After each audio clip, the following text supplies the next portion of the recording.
زندگی جو ہے نا، ویسے میں نے دو حصوں میں اپنے حساب سے ڈیوائڈ کی ہے. ایک ایف ایس سی سے پہلے کی، ایک ایف ایس سی کے بعد کی. تو ایف ایس سی جو ہے نا بیسیکلی ٹرننگ پوائنٹ، آپ کی لائف کا ٹرننگ پوائنٹ ہے.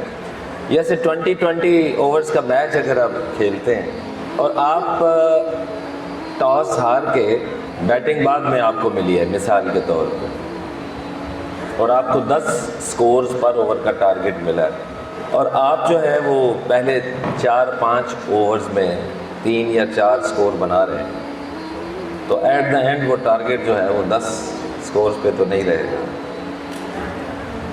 وہ 20-25 تک پہنچ جائے گا، اور وہ اچیو کرنا تقریباً ناممکن ہوتا ہے.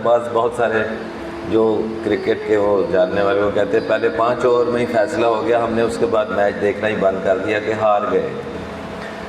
تو پہلے 5 اوور بعض اوقات کسی میچ کی وننگ یا لوزنگ کا ڈیسیژن کرتے ہیں.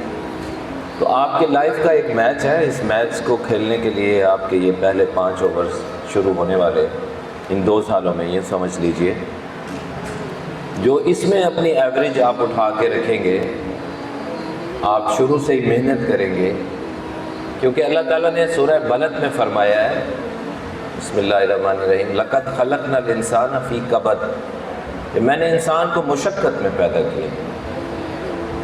تو مشقت سے تو بھاگ سکتے نہیں ہم، جب اللہ نے فرما دیا مشقت میں پیدا کیا ہے. ہاں، مشقت کا فریم آف ریفرنس ڈفرینٹ ہے. اگر اب یہ میٹرک کے بعد 2 سال آپ اچھے سے، کیونکہ اس میں نا ایک بڑا سمندر ہے، طوفان ہے سوشل میڈیا کا، جو آپ کو پوری طریقے سے آندھی اور طوفان اتنا تیز ہوتا ہے کہ اڑا کے بھی لے جاتا ہے. پچھلے دنوں دبئی یا لاہور کے ویژولز اگر آپ نے دیکھے ہو، بڑے بڑے بھاری مانومنٹس اور بل بورڈ، سائن بورڈز اور کیا کیا بلڈنگز کو ہلا کے رکھا ہے طوفان نے. تو اگر آپ مضبوط پاؤں کے ساتھ کھڑے نہیں ہوں گے تو وہ طوفان بھی آپ کو اڑا کے لے جائے گا. اور جو چیز کے جب پاؤں ایک دفعہ اکھڑ جاتے ہیں نا، پھر وہ جس چیز میں جا کے مرضی ٹکرائے، اس کا سر پھٹے، اس کے بازو ٹوٹے، کیونکہ آپ اپنے پاؤں پہ رہے نہیں، آپ ہوا میں اڑتے چلے جا رہے ہیں. تو آپ نے اپنے پاؤں کو زمین سے جوڑ کے رکھنا ہے. ایک ایسے بچے کی مثال میں دے رہا ہوں کہ جو چھوٹا سا بچہ کسی بازار میں اپنی ماما کا ہاتھ چھڑا کے ادھر ادھر چلا گیا کہ نہیں میں اس شاپ پہ جاؤں گا، میں اس شاپ پہ جاؤں گا، اور وہ زبردستی ہاتھ چھڑا کے چلا گیا، تو اس کے گم ہونے میں 99.99% چانس ہے. تو یہ جو آپ کے اساتذہ کرام بیٹھے ہوئے ہیں، ان کا نا ہاتھ آپ نے دامن چھوڑنا نہیں ہے. ادروائز میں بتا رہا ہوں کہ بازار ہے یا آندھی ہے یا طوفان ہے، اس کے اندر گم ہونے کا چانس بہت زیادہ ہے، اور اکثریت گم ہو چکی ہے. یہ خناس دماغ میں دوستوں کے ساتھ بیٹھ کے زیادہ پیدا ہوتا ہے، اور جس ایج میں آپ ہیں آپ کو شاید اندازہ نہیں ہے یہ جو بیڈ کمپنی ہے یہ کدھر لے جاتی ہے. قیامت میں 7 پچھتاوے ہوں گے بندے کو مرنے کے بعد، اٹھنے کے بعد. 7 پچھتاووں میں سے ایک پچھتاوا یہ بھی ہوگا کہ کاش میں فلاں بندے کو اپنا دوست نہ بناتا جس کی وجہ سے آج میں جہنم کے گڑھے میں گر رہا ہوں. تو سب سے پہلے اس ایج میں آپ کو دوستی کے لیے بہت کانشیس. بوٹ لینے جاتے ہو نا، جوتا لینے جاتے ہو تو 4 دکانیں پھرتے ہو، جوتا پاؤں میں آنا ہوتا ہے، اور اس کی وجہ سے آپ کمفرٹیبل پاؤں میں پہنتے ہو. جوتے کی حیثیت کیا ہے؟ بظاہر پاؤں میں آنے والی چیز، اس کے لیے بھی آپ چوزی ہوتے ہیں، چوائس کرتے ہیں، اچھے سے اچھے کی چوائس. تو دوست جس نے آپ کا تعارف بننا ہے، بلکہ زندگی بھر کا یا تو اچھا تعارف بننا ہے یا روگ بننا ہے، یا مرنے کے بعد بھی پچھتاوے کی صورت میں اٹھنا ہے، اس دوست کو بنانے سے پہلے سوچیں تو صحیح کہ یار یہ دوست میرے حق میں ہے یا میرے مخالف ہے. یا ماتھے پہ نہیں لکھا ہوتا کسی کے یہ اچھا دوست ہے برا. میں آپ کو ایک چیک بتا دیتا ہوں، جس دوست سے ملنے کے بعد، اس کے ساتھ اٹھنے بیٹھنے کے بعد آپ کا نیکی کرنے کو دل کرے، آپ کا نماز پڑھنے کو دل کرے، قرآن پڑھنے کو دل کرے، ٹیچرز کا ادب کرنے کو دل کرے، ماں باپ کا ادب کرنے کو دل کرے، راستے سے تکلیف دہ چیز ہٹانے کو دل کرے، وہ آپ کا اچھا دوست ہے. پڑھنے کو دل کرے. اور جس بندے سے مل کے آپ کا سگریٹ پینے کو، موٹر سائیکل ون ویلنگ، او یار سگریٹ کون سا میں عادت بن رہی ہے، او کوئی نہیں عادت بنتی ہے، 2 کچ لگا لی ہیں، وہ ویب آ رہی ہے آج کل، وہ 6ٹھی 7ویں کے بچوں کے بیگ میں سے وہ نکل رہے ہیں.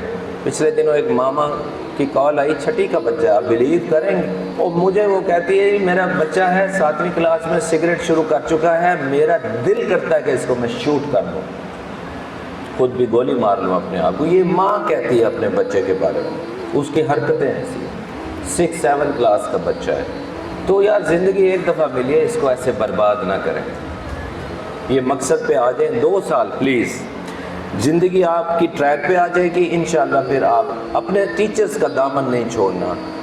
یہ وہ لوگ ہیں عظیم لوگ, دیکھو یہ چنے ہوئے لوگ ہیں. میں اللہ تعالیٰ سے ڈر کے یہ بات کرتا ہوں کہ 2 طرح کے لوگ اللہ کے چنے ہوئے ہوتے ہیں. ایک وہ جو کسی کی مشکل وقت میں مدد کرتے ہیں, اور ایک وہ جو کسی کی رہنمائی کرتے ہیں, گائیڈ کرتے ہیں. اس اساتذہ, یہ ورثۃ الانبیاء, انبیاء کے وارث ہیں. یعنی آج کے دور میں اگر کوئی استاد دل سے پڑھا رہا ہے, پیسے کا لالچ نہیں ہے, دل سے پڑھا رہا ہے, یار جو میں نے اپنے بڑوں سے لیا ہے وہ میں اس دنیا سے جانے سے پہلے ان لوگوں کو دے کے جاؤں, میرے اوپر فرض ہے اور قرض ہے, تو وہ نبی کا وارث ہے. عزت کریں ان کی. ہر بندہ کو اللہ تعالیٰ ایز اے استاد بھی نہیں چنتے. کئی لوگ ٹیچر ہو کے ٹیچر نہیں ہیں, ان سے کوئی سیکھنے کوئی فیض ہی نہیں کسی کو ملتا. یہ بند ہے نا ڈھکنا کسی کا, تو ایسے کرتے رہیں, کوئی گلاس نہیں بھرا جائے گا. تو کئی لوگ ایسے بھی بے فیض ہیں, ہو سکتا ہے میں بھی ہوں, ہماری کمیونٹی میں ہوں گے, لیکن اکثریت ایسی ہے کہ جو کہتے ہیں کہ یار ہم بانٹ دیں جانے سے پہلے. تو آپ نے اپنے اساتذہ کا دامن نہیں چھوڑنا. اللہ کرے آپ کا مستقبل روشن ہو, کیونکہ میری نسل کے لوگوں نے اس ملک کو جس گلی بند گلی میں لا کے کھڑا کر دیا ہے. اندھیرا مجھے نظر آتا ہے, لیکن اس گلی کے آخری نکڑ پہ کچھ چراغ مجھے جلتے ہوئے نظر آتے ہیں, جو میرے چلنے کا سبب ہے کہ یار میں چلتا رہوں اپنی زندگی کی آخری سانس تک. ہو سکتا ہے کہ آخر میں جا کے آپ جیسے بچے کچھ روشنی کے چراغ لے کے کھڑے ہوں. ہلکی ہلکی ٹمٹماتی لو مجھے آپ لوگوں کے ہاتھوں میں نظر آ رہی ہے. میری لائف لائن تو آپ لوگ ہی ہیں, میری امید کی کرن تو آپ لوگ ہی ہیں. اور اللہ کرے میرے جیتے جی یہ امید کی کرن کبھی بجھے نہیں, اور ایک دن ہم اس ملک کو اوپر لے کر جائیں, کیونکہ ایک آدمی بھی بہت کچھ کر سکتا ہے. یہ آپ کو اندازہ ہے. یہ ایک آدمی کوئی بھی اپنا اللہ نے بنایا ہے, اس کا فنگر پرنٹ علیحدہ ہے, اس کی سوچ علیحدہ ہے, آئی بال کا سائز علیحدہ ہے, آئی بال علیحدہ. وہ ایک بندہ اللہ نے وہ بنایا ہے جو بہت کچھ کر سکتا ہے. تو اللہ تعالیٰ آپ سب کا, ہم سب کا حامی و ناصر ہو. اللہ آپ سے راضی ہو. اللہ آپ کی جوانی کی حفاظت. یہ 2 سال اس میں کیریکٹر سر نے بتایا, بہت امپورٹنٹ بات, بہت ہی امپورٹنٹ بات. اگر کیریکٹر ہے تو آپ کی عزت ہوگی اس دنیا میں بھی. آپ نہیں ہے تو جتنی مرضی ڈگریاں آپ لے لیں, جتنے مرضی بڑے عہدے پہ بیٹھ جائیں, آپ کی عزت نہیں ہوگی, نہ دنیا میں نہ آخرت میں. عزت کا تعلق دولت سے, عہدے سے نہیں ہے.